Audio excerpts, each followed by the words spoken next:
قال رسول اللہ صلی اللہ علیہ وسلم انہا ستکون فتنۃ، ان قریب ایک بہت بڑا فتنہ رونما ہوگا۔ حضور نے خبر دی فتنے کی۔ حضرت علی فرماتے اس پر میں نے عرض کیا، میں نے عرض کیا مل مخرج منہا یا رسول اللہ، اے اللہ کے رسول اس سے نکلنے کا راستہ کون سا ہوگا؟ دیکھیے یہ لکھا ہوا ایگزٹ، نکلنے کا راستہ۔ اور عام طور پر آپ نے دیکھا ہوگا بڑے ہالز میں یہ سرخ روشنی ہوتی ہے، اس میں اس کا اہتمام کیا جاتا ہے کہ اگر خدا نخواستہ کو حادثہ ہو جائے لوگوں کو معلوم ہو نکلنے کا راستہ کون سا، یہ مخرج ہے۔ حضور نے خبر دی کہ فتنہ ہوگا۔ تو دیکھیے میں ایک بات عرض کیا کرتا ہوں، ذرا توجہ کیجئے، ہمارا حال کیا ہے؟ ہم بڑے ریشنلسٹ قسم کے لوگ ہیں، یہ زمانہ ریشنلزم کا ہے۔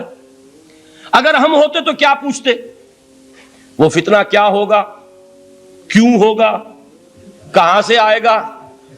ہمارے سوال یہ ہوتے، کب آئے گا، کیوں، کہاں، کب، کیسے؟ ان سب کی حیثیت علمی سوالات کی ہے۔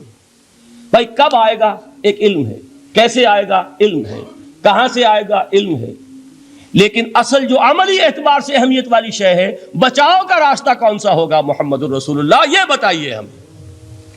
مل مخرج منہا یا رسول اللہ، حضرت علی نے یہ نہیں پوچھا فتنہ کیا ہوگا، کہاں سے آئے گا حضور، کیوں آ جائے گا، کب آ جائے گا، نہیں، مل مخرج منہا یا رسول اللہ، اے اللہ کے رسول یہ بتائیے کہ جب وہ فتنہ رونما ہوگا تو نکلنے کا راستہ کون سا ہوگا؟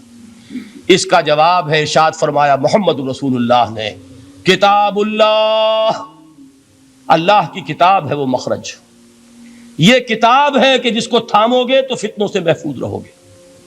اس کے بعد آپ فرماتے ہیں فیہ نبأ ما قبلکم وخبر ما بعدکم وحکم ما بینکم، اس میں تم سے پہلوں کی بھی خبریں موجود ہیں، عاد اور سمود اور قوم نوح اور قوم ہود اور قوم لوط اور قوم صالح اور آل فرعون، یہ کون ہے؟ من قبلکم، تم سے پہلے، وفیہ خبر ما بعدکم، جو کچھ تمہارے بعد ہونے والا ہے اس کی خبریں بھی موجود ہیں۔